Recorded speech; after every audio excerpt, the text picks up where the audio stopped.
back on May 28th, 2022, the great Dave Aronberg tweeted, "Post-verdict pleas can happen in state court, although usually after sentencing. But when defendants lie on the stand, it's less likely they'll be used as witnesses in a later trial.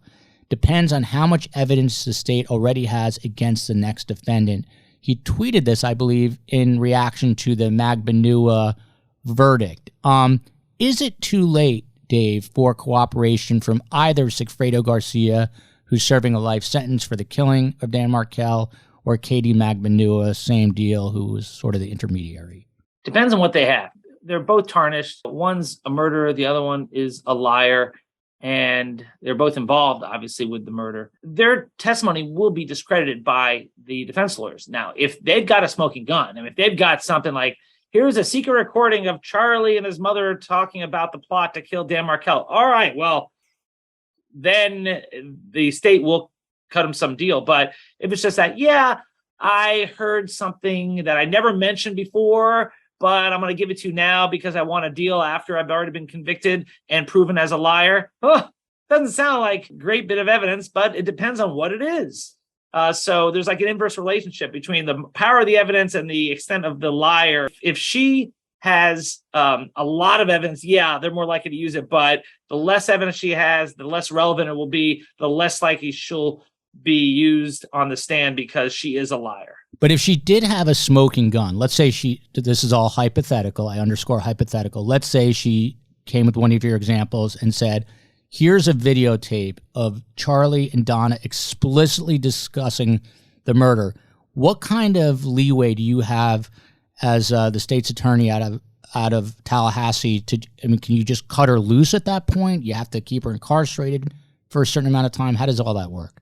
Well, first off, as you said at the beginning, it's state attorney, not state's attorney. And it's no apostrophe, no S, just state attorney. And as far as they're not cutting her loose, no one's cutting her or the murderer loose. But they would possibly give her some time off of the sentence if she had something that was a smoking gun. But she's got so little credibility that it better be documented. There better be corroboration.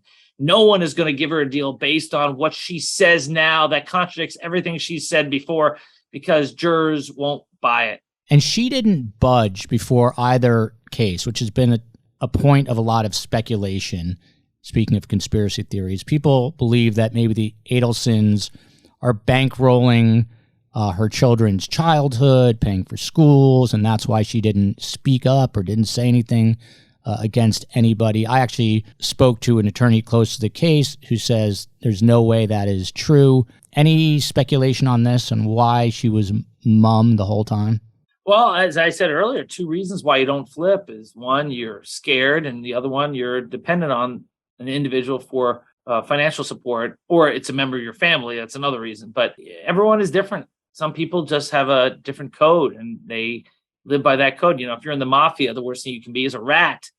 And of course, there's an element of fear if you do rat, but everyone is different. You just don't know. But yeah, she was consistent in her too, but she's a liar. And that makes her a difficult witness to serve as a key witness for the state. And so if she has anything that would benefit the prosecution, it's going to have to be corroborated by some third party source or some recording or something, because her testimony is not going to do it.